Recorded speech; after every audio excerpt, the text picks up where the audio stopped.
Now, I hope you understand the style of this presentation. Although we're having a few good laughs, I hope, and a bit of multimedia, I'm not a motivational speaker. Jackie and Dean and I are not here today to give you a few good laughs and a little bit of candy floss for the brain and then we all go home. We're trying to make a very important point. And the point's going to come very quickly now, so make sure you're ready for it. See, around about the late 60s, the early 1970s, things began to change. You can pick any country you like, anywhere in the world, things changed. So if you were born before 1968, you are from before. Sorry, boomers, there isn't an easy way to tell you that. Just kind of got to put it out there, see what happens. You're looking a little bit stunned. Let me explain. If I had told you in 1968 that using a little piece of metal and plastic that fits in the palm of your hand with no wires attached, you could speak to anyone, anywhere, anytime, would you have believed me? And yet here we are today, and most of you can't even take a restroom break without taking your mobile out. Which is why, by the way, I don't believe video phones will ever really take off. We don't want to know where you are. If I had told you in 1968 that you could have a computer in your house, would you have believed me? In 1968, computers were the size of your house. And the price of your house as well. If I told you in 1968 that by the end of the century, Nelson Mandela would be the ex-president of South Africa, or that China would be the next big thing and Russia wouldn't be, or that the Berlin Wall would be in museums, or that Romania would have joined the European Union on the 1st of January this year, would you have believed me? Yet here we are today, and it doesn't seem so funny or strange after all. Do you know that everything you're seeing on the screen there happened within 8 months, from May 1989 to February 1990? Sometimes the world can just change. And there was a generation born between 1968 and 1989 called Generation X. X, the unknown, the variable, the thing that can change. And they were born during a time of constant change. Whereas the boomers had heard their parents say, "We want you to have all the things that we never had," this generation went to their parents and said, "Mom, Dad, what's going on?" You know, it was Margaret Thatcher, it was chaos, it was changing of the guards, it was, my word, the world's falling apart. "Mom, Dad, help, what's going on?" And Mom and Dad said,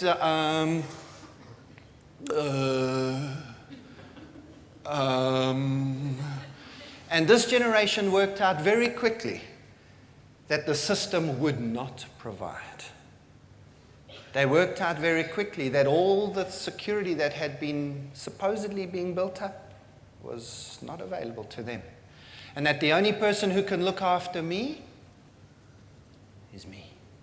That's what this generation learnt, and they learnt it fast. And that's how they live their lives today.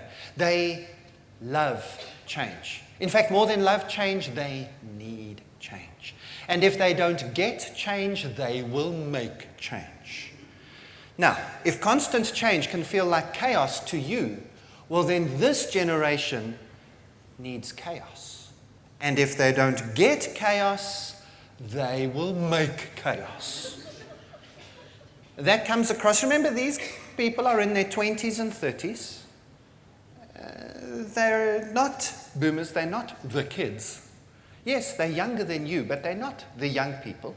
Many of them are coming up to positions of influence and management within their organizations. Many of them are married with children. A lot of them are not married with children. A whole lot of them are still living at home with children.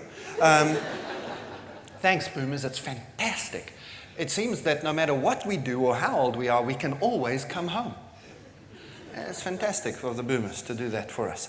It means that this generation has no fear. They will try anything. By the age of 30, most of this generation have had more jobs than their parents had in their whole lives put together.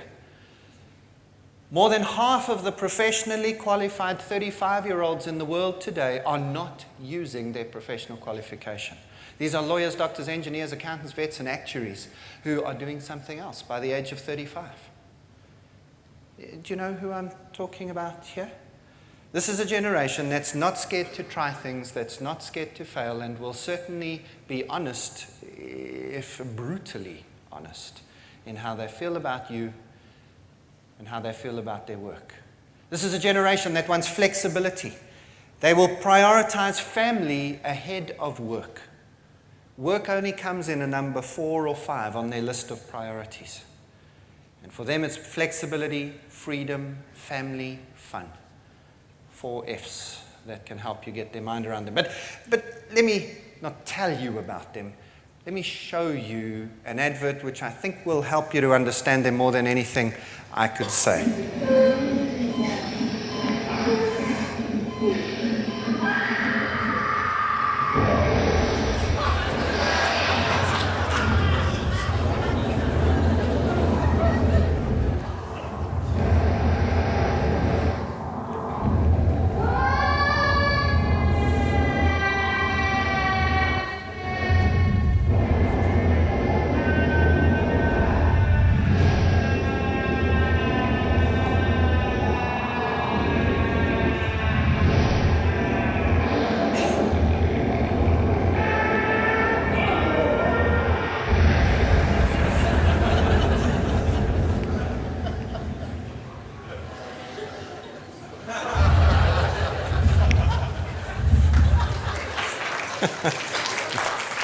We could, in fact, do a workshop on that advert alone.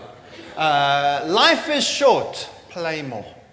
Maybe more than anything, that sums them up. Boomers, quick summary for you. If you want to connect with these guys, you have to be unexpected and surprising. You cannot impress them, don't try. You have to be a little bit irreverent, and above all, not take yourselves so seriously. Their biggest criticism of the boomer generation.